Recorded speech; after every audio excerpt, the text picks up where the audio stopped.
को presented by JK Lakshmi cement. India अब सोच करो बुलंद। Powered by UP government.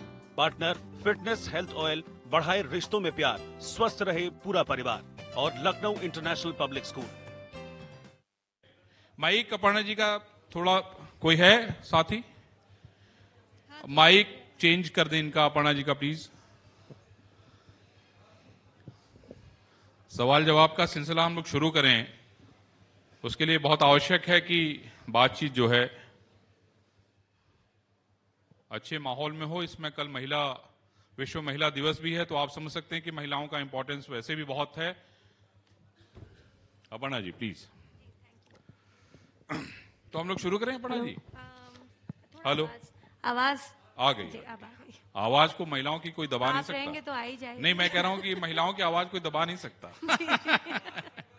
हाँ, अब हम लोग की सोशल अभी हटा दूंगी। हाँ, जी हम लोग शुरू करते हैं। जी जी। अपर्णा जी, मेरा पहला सवाल आपसे ये है कि आपने जो राम मंदिर के लिए चंदा दिया 11 लाख रुपए, उसकी बड़ी चर्चा हो रही है जी।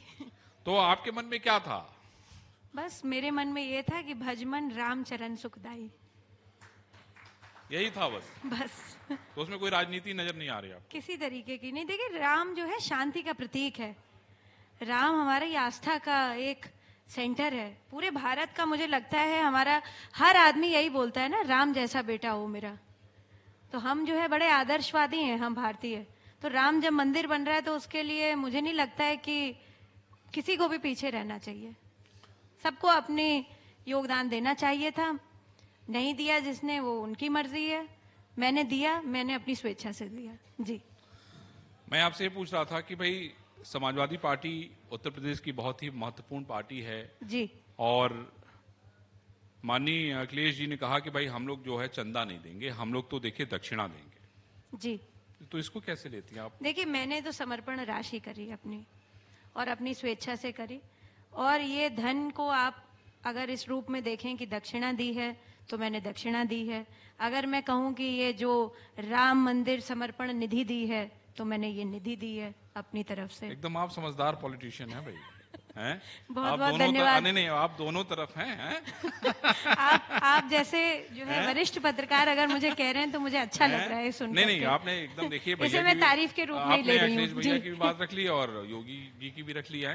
ये आप जिसमें भाई देखिए जिसमें जो देखिए, इसमें सब कहते हैं ना कि राम ही के नाम में सत्य है और कुछ है नहीं है इस पूरे चराचर जगत पर। नहीं, हम राम की बहुत बढ़िया जो है भजन गाती भी हैं और हमने सुना भी है। जी। 2 लाइन सुना दीजिए, फिर हम लोग आगे की चर्चा शुरू करेंगे। भज मन राम चरण सुखदाई, भज मन राम चरण सुखदाई। जेह चरणन से निकसी सुरसरी, शंकर जटा समाई। जटा शंकरी नाम पर्यो है, त्रिभुवन तारन आई। भज मन राम चरण सुखदाई। बहुत बढ़िया, बहुत बढ़िया, बहुत धन्यवाद अपर्णा जी। अपर्णा जी, मेरा सवाल देखिए सीधा पॉलिटिकल है। 2022 का चुनाव जो है बहुत बड़ा चुनाव है जी। मुझे आप ये बताइए कैसे चुनाव जीतेगी समाजवादी पार्टी? समाजवादी पार्टी किस प्रकार से चुनाव जीतेगी, मुझे लगता है ये प्रश्न हमें हमारे राष्ट्रीय अध्यक्ष जी के सामने करना चाहिए, जो आपका प्रश्न है और हर कार्यकर्ता का। मुझे लगता है कि उन्हीं से प्रश्न है ये। और जिस तरह से मुझे लगता है ये मेरा एक सुझाव हो सकता है कि बूथ कार्यकर्ताओं को इकट्ठा करें, उनकी मीटिंग्स करें और बूथ पे हमारे किस प्रकार से कमी आ रही है, क्या दिक्कतें आ रही हैं, उस पे हमें अगर हम इसके बारे में विवेचना करने लगें तो मुझे लगता है कि एक अच्छा फीडबैक होगा किसी भी पार्टी के लिए फॉर दैट। हाँ, नहीं, अच्छी बात कह रही हैं आप, लेकिन सवाल यह है कि मुलायम सिंह यादव बार बार इस बात को कहते हैं, हर मंच पे उन्होंने कहा है कि परिवार साथ रहेगा तो जनता आपके साथ रहेगी। जी। अब आप देख रहे हैं कि परिवार अलग अलग है, इसमें मुझे कहने की आवश्यकता नहीं है। इसके पहले भी आपने अपील किया है भैया से कि भाई सारे लोग एक हो जाएं। जी। वो अपील का कितना असर हो रहा है? शिवपाल जी लगातार जो है ये कह रहे हैं कि नहीं हमारा सम्मान होना चाहिए, अखिलेश जी कह रहे हैं नहीं हम सम्मान करते हैं। तो जब सम्मान होना चाहिए, सम्मान करते हैं, तो फिर दिक्कत क्या हो रही है? फिर क्यों एक नहीं हो रहे हैं एक मंच पे इस तरह से? जैसे हम आप बैठे हैं, जी। जैसे नेताजी बैठते थे, शिवपाल जी बैठते थे, रामगोपाल जी बैठते थे, अखिलेश जी बैठते थे, तो क्यों नहीं बैठ रहे हैं? देखिए, दोनों लोग मुझसे बड़े हैं, दोनों लोग राजनीति में ज्यादा परिपक्व हैं मुझसे, और दोनों लोग अपनी मति से काफी ज्यादा इस बारे में मुझे लगता है कि सोचते ही होंगे कि किस प्रकार से हम लोग कैसा चीज करें जिससे 2022 या आने वाले और भी चुनाव जीत सके। पर जब ये झगड़ा फसाद हुआ, और जो जिसके बारे में आप कह रहे हैं कि आप नहीं बोलना चाहते हैं, तो आप सोचिए मेरे लिए कितना कठिन होगा ये एज अ बहू की उसके बारे में मैं बार बार उसके बारे में विवेचना करूं। ये कर्तव्य बनता है ना कि वे परिवार एक रहे। ये तो सबका कर्तव्य बनता है। मैंने तो हमेशा ये कहा, उसका भुक्तभोगी भी बनना पड़ा मुझे को। यहाँ बैठे सारे लोग जानते हैं कि अपर्णा यादव ने ये पूरा प्रयास किया, जब आपस में दो लोग बड़े लोग वैचारिक मतैक्यता नहीं है उनकी, तो मुझे नहीं लगता है कि अपर्णा यादव या कोई भी बच्चा जो घर का हो, जिसने बोला हो, वो ये कह रहे हो। हमें बहुत चिल्लाया, बहुत शोर किया कि भाई एक हो जाइए, एक हो जाइए, नहीं हो रहे, तो भाई इन दोनों ने कुछ सोचा होगा, क्योंकि आपस में दो लोगों की विचार ही नहीं मिल रहे हैं। और नेताजी तो बार बार ये चाह रहे हैं कि दोनों लोग एक हो जाएं, और हम लोग एज अ परिवार ये भी चाह रहे हैं, बहू होने के नाते हर बहू चाहेगी कि भाई एक हो जाए, मगर अब नहीं हो रहा है, तो ये एक विडंबना कह लीजिए। मतलब नेताजी की अनसुनी की जा रही है, इसको विडंबना कह लीजिए, बहुत बड़ी विडंबना। मैं तो यही कहूंगा कि भाई मुझे तो जो दिखाई पड़ रहा है वो तो यही दिखाई पड़ रहा है कि नेताजी की बात नहीं सुनी जा रही है। देखिए, वही मैं कह रही हूँ, बहुत बड़ी विडंबना है ये, और मान लें तो अच्छी बात है। नेताजी ने आज तक जो भी कुछ कहा है वो 100% जो है हुआ है। सदन में जैसे आदरणीय मोदी जी को उन्होंने आशीर्वाद दिया, वो 100% फलित हुआ। तो मुझे लगता है नेताजी की बात पर ध्यान देना चाहिए। मतलब आपको लगता है कि नेताजी सही वो भविष्यवक्ता हैं? अगर उनकी बात भविष्यवक्ता नहीं, एक राजनीतिक वटवृक्ष है वो, और इतना समाज में उनका सम्मान है, इतने पारंगत हैं वो राजनीति के, आज के नहीं है। मुझे लगता है इंडिपेंडेंस के बाद से जो वो मूवमेंट हुआ और जितना उन्होंने मुझे लगता है कि अपने एक स्थान बनाया है इस पूरे समाज में, एक पार्टी को किस बड़े लेवल पे पहुंचाने का उन्होंने काम आदमी किया। उनका डिफरेंट पार्टीज में भी मैं देखती हूँ कि आदरणीय नेताजी के लिए वही आदर सम्मान है जो कि एक बड़े राजनीतिक गुरु के रूप में उन्होंने, उनकी एक्सेप्टेंस है हर जगह। और मुझे लगता है कि बड़े बड़े जितने भी राजनीतिक दलों में लोग हैं, सब उनका उसी प्रकार से सम्मान करते हैं जैसे कि हम समाजवादी लोग करते हैं। जी अपर्णा जी, मुझे ये बताइए कि सरकार अपने 4 साल पूरे करने जा रही है, और हम लोग ने जो ये कार्यक्रम रखा है वो इसीलिए भी रखा है कि 4 साल जो है सरकार के बेमिसाल। मुझे ये बताइए कि आप इस सरकार के काम को किस तरह से उसको आकलित करती हैं, किस तरह से देखती हैं? मैं जो सरकार अपने काम कर रही है, योजनाएं, मैं बार बार यही कहती हूँ, क्योंकि मैं एक सामाजिक सेविका हूँ। मुझे ये लगता है कि हर पॉलिसी जो सरकार बनाती है, कोई भी सरकार आए, वो हमेशा जनहित में ही होती है। ऐसी कोई सरकार नहीं चाहेगी कि हमारे जो नीतियां बने वो जन कल्याण के लिए ना हो करके हमारे मुनाफे या हमारे फायदे के लिए हो। ऐसा कोई सरकार नहीं करती, कोई नहीं चाहती। पर हमारी यही बात है कि इस सरकार में इतना फ्री हैंड ऑफिसर्स को क्यों दे रखा है।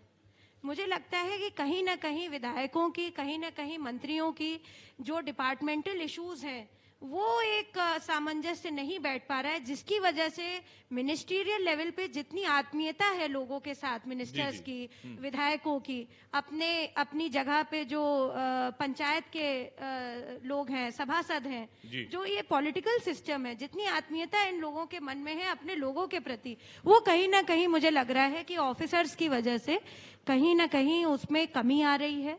और वो संवाद जहां कायम नहीं हो पा रहा है, उसकी वजह से सरकारी जो जन योजनाएं हैं वो पूरी तरह से ग्राउंड लेवल पर नहीं उतर पा रही हैं। मेरा सवाल अपना आपसे ये है कि योगी जी, आपने एक समस्या बताई जी कि भाई सरकार जो है इस बात को ध्यान रखे कि अफसर जो है जिस तरीके से काम कर रहे हैं उन पे लगाम कसने की आवश्यकता है, उन पे नजर रखने की आवश्यकता है। आप यही कहना चाहते हैं? मैं माननीय मुख्यमंत्री जी के काम को समझना चाहता हूँ कि आप उनके काम को कैसे देखते हैं? देखिए, माननीय मुख्यमंत्री जी, मैं यही कह रही हूँ, एक ही सरकार का हिस्सा है। He is the titular head of this Uttar Pradesh. तो मुझे लगता है कि जब आदरणीय मुख्यमंत्री जी कोई भी जन कल्याण योजना अनाउंस करते हैं तो उसमें उनकी ही कल्याण की बात छुपी होती है, पर किस प्रकार से उसे धरातल पे लेकर आया जाता है, ये सारी चीजें भी मुझे लगता है कि सारे मिनिस्टर्स और जो मुख्यमंत्री जी की काउंसिल है प्लस उनके जो ऑफिसर्स हैं उनको देखना पड़ेगा। तो आई थिंक ऑफिसर्स का बहुत बड़ा योगदान होता है निश्चित रूप जब से तक वही उनको execute क्योंकि करने का फाइल काम वही करते पास हैं। करते हैं, फाइल पे हस्ताक्षर उन्हीं के होते हैं पहले, उसके बाद वो फाइल फिर हमारे यहाँ क्योंकि एक रेड टेपिज्म का बहुत ज्यादा, फाइल चलने का बहुत ज्यादा कल्चर है, जी, जी। तो फिर जो है जब तक उस फाइल को अध्ययन नहीं करेगा अफसर तो वो फाइलें रखी हुई हैं। बहुत सारी काम जो है परियोजनाएं ऐसी हैं जो पहुंच ही नहीं पा रही हैं लोगों तक, और इसकी ऐसी बात नहीं, मुख्यमंत्री जी को सारी चीजें पता है क्योंकि काफी बार जो है हम लोगों ने भी अपनी बात रखी है जी। तो वो भी इस बात पे एक्ट करते हैं। पर मुझे लगता है जो इस तरीके के ढीठ लोग हो चुके हैं अफसरशाही में, ढीठ जिसको कहते हैं, ढीठ, हाँ। तो उनको बदलने की आवश्यकता है। जी महिलाओं पे बहुत बात हो रही है, जी। कल महिला दिवस भी है, मुख्यमंत्री जी बहुत सारी योजनाएं चला रहे हैं, नारी शक्ति को लेके बहुत सारी योजनाएं चल रही हैं। उसके अलावा आप देखती रहती हैं अक्सर कोई ना कोई कार्यक्रम आयोजित होता रहता है। कानून को लेकर भी बहुत सख्त रहते हैं कि अगर कोई घटना हुई है तो उस पर कार्रवाई होनी चाहिए। जी मैं आपसे ये राय जानना चाहता हूं कि महिलाओं को लेके इस सरकार ने जो भी योजनाएं बनाई, जिसको मतलब आगे बढ़ाई, या जो भी योजनाएं चल रही हैं, उसको किस तरीके से आप देख रही हैं? ये मतलब योगी जी के सरकार के काम को महिलाओं के लिए आप किस देखिए, तरीके से महिलाओं के लिए इस सरकार में अगर एक सामाजिक उसमें मैं देखूं जी। तो बहुत सारी फैसिलिटीज दी गई हैं। पिंक बूथ बनाया गया जी, और ये एक फ्रेंडली पुलिसिंग का बहुत बड़ा आधार है, जहां पे महिला सुरक्षित महसूस करती है कि इन पिंक बूथ पे जा करके अगर हम महिला अफसर से बात करेंगे, सिंपल पुलिसिंग स्ट्रक्चर में जो ये छोटा सा बदलाव किया है, मुझे लगता है कैटलिस्ट का काम करेगा।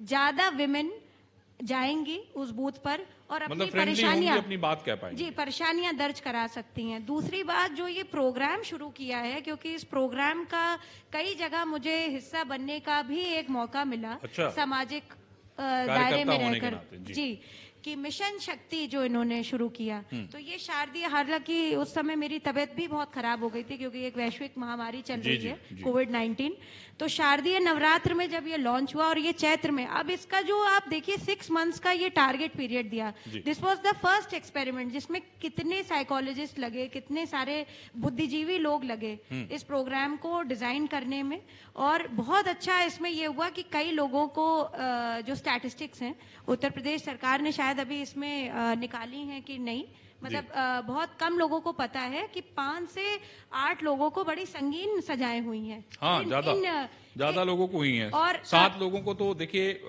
फांसी की सजा हुई है, बिल्कुल, और बहुत बड़ी संख्या है जिनको उम्र कैद की सजा हुई है, 79 के आसपास हुई है। जी, 80 लोगों को, जी, जी सही कह जी। रहे हैं हम, और करीबन 80,000 केसेस इस पीरियड में दर्ज हो चुके हैं। तो मुझे लगता है दिस इज अ शॉर्ट, पूरे विश्व के लिए मुझे लगता है ये केस स्टडी का काम हो सकता है, क्योंकि मैं जब बाहर पढ़ती थी तो मुझसे यही कहा जाता था कि इस तरीके की नायाब केस स्टडीज या इस तरीके का प्रोजेक्ट मैनेजमेंट कहीं होता है कि नहीं होता है। वो उस समय हम लोग प्रोलिफिक उसमें सोचते थे कि मतलब ऐसा होगा तो ऐसा होगा, उसके मतलब कुछ अलग करने की कोशिश रहती पर जो है ये एक एक्सपेरिमेंट हुआ और हमें लगता है it is one of the most successful programmes, mission Shakti. तो इतना बड़ा जो है उसमें महिलाओं के लिए जो भी कुछ हुआ और ग्रामीण महिलाओं के लिए हुआ, ये बहुत बड़ी बात है। तो मुझे लगता है कि ये एक अच्छा कदम उठाया है। इस प्रोग्राम को मुझे लगता है आगे भी बढ़ा कर लेना चाहिए, सिर्फ यहीं तक नहीं मतलब छोड़ना चाहिए। पर्णा जी, एक और सवाल मैं पूछना चाहता हूँ, मुझे क्योंकि याद इसका है प्रोजेक्ट एनालिसिस बहुत अच्छा है। नहीं, हमने जी। पढ़ा आज इत्तेफाक से, आज मैं सुबह ही ये रिपोर्ट पढ़ रहा था इसकी कि भाई इसकी सारी स्टैटिस्टिक्स बहुत अच्छी हैं। कितने लोगों को सजा हुई, कितने जी। लोगों को 10 साल से ज्यादा सजा हुई, जी। है ना, कितने लोगों को फांसी की सजा हुई, वो पूरी जी। रिपोर्ट आज थी, इत्तेफाक से मुझे पढ़ने का जी। मौका मिला। मैं आपसे ये पूछना चाहता हूं कि जब मुख्यमंत्री बने थे तो प्रतीक जो है गौशाला का बड़ा काम करते थे और मुख्यमंत्री जी वहां गए भी थे। जी, आज जो हालात है, आज जो आप स्थिति देख रही हैं, अगर हम गौ की बात करें तो क्या स्थिति है, सरकार किस तरह से काम कर रही है? देखिए, गौ संरक्षण पे ये कोई आज की परिस्थिति नहीं है। हमारे देश में गाय को पूजा जाता है और गाय को ही हम जो है अपनी माता स्वरूप मानते हैं, मगर कई जगह ऐसा देखा गया है कि लेदर इंडस्ट्री की वजह से ये गाय को काटा जा रहा है, उसके पार्ट्स बेचे जाते हैं और ये गाय की तस्करी होना हमारे देश के लिए बड़ा दुर्भाग्यपूर्ण है। तो हमें अगर हिट करना है तो लेदर इंडस्ट्री पे करना पड़ेगा, क्योंकि कई उसके सब्स्टिट्यूट्स आ गए हैं। पीयू बहुत अच्छा है, उसके वॉलेट्स बनते हैं, उसके पर्स बनते हैं, कई चीजें बनती हैं। आज की जो परिस्थिति है, जो महाराज जी ने ये बात बोली कि सबसे इम्पोर्टेंट है कान्हा उपवन, जो हमने मॉडल गौशाला के रूप में अपनी जब रिजीम थी समाजवादी पार्टी की, तब हमने जो तैयार करी, उस पे एक बड़ा बात कहा उन्होंने कि जब वो आए हमारी गौशाला देखने के लिए, कि इसी प्रकार से अन्य गौशालाएं भी बनेंगी पूरे प्रदेश में। तो बन रही है वो देखिए, वो तो सरकार का काम है ना, मैं तो वो बात बता रही हूँ जो आप कह रहे हैं। नहीं, इसीलिए मैंने पूछा ये सवाल, इसीलिए पूछा। पर वहां पे जिस प्रकार से एनिमल्स का और ज्यादा आना हो गया है, आवागमन, जहां पे कैपेसिटी मुझे लगता है कि 7,000 से ज्यादा की नहीं है इस समय। कान्हा उपवन में करीबन 12,000 गौ है, मतलब गौवंश है, नंदी और गाय मिला करके, इवन बफलोस फॉर दैट मैटर, क्योंकि नगर निगम जहां भी छोड़ते हैं उनको पकड़ कर लेके आना, वहीं पर ज्यादा, क्योंकि बड़ा गौशाला है इसलिए वहां पर लाते, तो उनका चारा, उनका बहुत सी चीजें, उनकी दवाई, उनका रख रखाव, उनकी साफ सफाई इत्यादि में बहुत ज्यादा खर्च भी होता है। ऐसा नहीं है कि इट इज खाली ला के छोड़ दीजिए बस। जी, खाली ला करके छोड़ देने का तो कोई मतलब ही नहीं है, क्योंकि फिर गाय आपस में ही बैठ वही मतलब कहना ही चाहते हैं कि जान बचाने से ज्यादा है उनका पालन पोषण करना। तो और वृद्ध गाय है, तो मुझे लगता है कि इस प्रकार से जो सरकार ने पुरानी योजनाओं को चलायमान रखा है और उसका विस्तार करने की बात करने के प्रयास किया है, और भी कई जगह पे मुझे लगता है लोन्स दिए जा रहे हैं काउ हस्बेंड्री के लिए, कि जहाँ पर पालने के लिए भी दिए जा रहे हैं संरक्षण के लिए, तो एक अच्छा पहल है। उससे कहीं ना कहीं गौ के प्रति जो है आस्था के साथ साथ उसको पालन पोषण करने का भी मुझे लगता है कि लोगों को अच्छा अवसर प्राप्त हुआ है और स्वरोजगार मिलेगा। इस बार अपर्णा यादव चुनाव कहाँ से लड़ेंगी? जहां से नेताजी कह देंगे, जहां से टिकट मिल जाए। बिल्कुल, नेताजी जहां से कह देंगे। देखिए, पहली बार भी नेताजी जी ने कहा, वो लोग कहते रह गए कि भाई कैंट आपने गलत दे दी, मगर नेताजी ने कहा कि भाई कैंट से लड़ो, तो अपर्णा कैंट से लड़ गई। तो नेताजी तो मोदी जी को भी आशीर्वाद देते हैं, ऐसा तो नहीं है कि कुछ आशीर्वाद और दे दें और कुछ और आपको कहीं और भेज दें? अब वो सवाल आप नेताजी से पूछिएगा, मैं तो नहीं जान सकती। नहीं, कुछ तो आपसे कहते होंगे। नहीं, मुझसे कोई इस तरीके की बात नहीं होती। मुझसे तो ये कहते हैं कि जो तुम कर रही हो अच्छा कर रही हो। मुझे तो बहुत आशीर्वाद देते हैं, बहुत प्यार करते हैं वो। तो हम लोग एज ए, मैं पत्रकार पूछना चाह रहा हूं कि भविष्य क्या भारतीय जनता पार्टी से भी कभी देखती हैं? देखिए, मैं कभी इस बारे में किसी प्रकार की टिप्पणी नहीं करना चाहती हूँ। मेरे गुरु हमेशा से राजनीतिक गुरु रहे नेताजी, और मैं बड़ा इसको सौभाग्यशाली मानती हूँ अपने आप को कि नेताजी का वरद हस्त मेरे हाथ पे है, मेरे सर पे है, और हमेशा वो प्रोटेक्टिव फादर की तरह उन्होंने मेरा ख्याल रखा है। मैं मतलब एक होता है ग्रेटफुलनेस और ग्रैटिट्यूड, हर किसी को होना चाहिए अपने पिता की तरफ। तो आप तो सलाह दे सकती हैं, अपनी बात तो कही सकती हैं। अभी तक तो उन्होंने इस तरीके का कोई बात नहीं कहा, मगर उन्होंने गायन से लेकर के मेरी जितनी भी प्रतिभा थी और निखारा जा सकता है जितना, उन्होंने हमेशा, एक होता है एक पुशिंग हैंड, वो उनका हमेशा रहा है। तो अगर वो जो भी कहेंगे, मैं उनकी बात मतलब आंख बंद करके मानने वालों में से हूँ। कई लोगों ने कहा मुझे, भाई एक बार जोरदार ताली तो बजा दीजिए। अपर्णा जी जो है अपने राजनीतिक गुरु की बात ही मानेंगी, चाहे वो जो भी कह दें। वो जिधर जाने के लिए कह देंगे, अपर्णा जी उधर निकल लेंगी। कई बार लोगों ने कहा कि जो है मैं दूसरी जगह का हिस्सा बन गई हूँ, या पार्टी में जब फूट आई, प्रगतिशील समाजवादी पार्टी का उद्गम हुआ, तो कई लोगों ने कहा, मैं हमेशा से ये बोलती आई हूँ कि मैं हमेशा नेताजी के साथ हूँ, और उनका ख्याल रखना, उनके आशीर्वाद लेना, ये मेरे लिए बड़े परम सौभाग्य की बात है। अच्छा, मुझे एक और सवाल का जवाब दीजिए। प्रतीक राजनीति में आने का उनका मन नहीं होता है? नहीं, वो बहुत पॉलिटिकल है। तो क्या वो अपने बिजनेस में खुश है? वो खुश हैं अपने बिजनेस में। अच्छा, वो बिजनेस ही करना चाहते हैं। जी। चलिए अपर्णा, हम उम्मीद करेंगे कि जो 2022 का इलेक्शन आने वाला है, बड़ी चुनौती है, और जिस तरह से आप सपना देख रहे हैं कि सब लोग एक जगह इकट्ठे हों और बड़ी ताकत के साथ चुनाव लड़के सत्ता में वापस आए, है ना।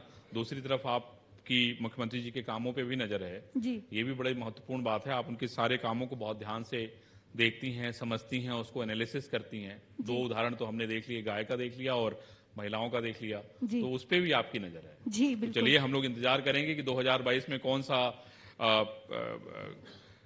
किधर करवट जाती है, साइकिल से हवा बहती है या फिर कमल की सुगंध से खुशबू आती है, ये बड़ा महत्वपूर्ण है। आपने इतना महत्वपूर्ण अपना समय दिया, आपको बहुत बहुत थैंक यू अपर्णा जी, बहुत धन्यवाद। Thank you.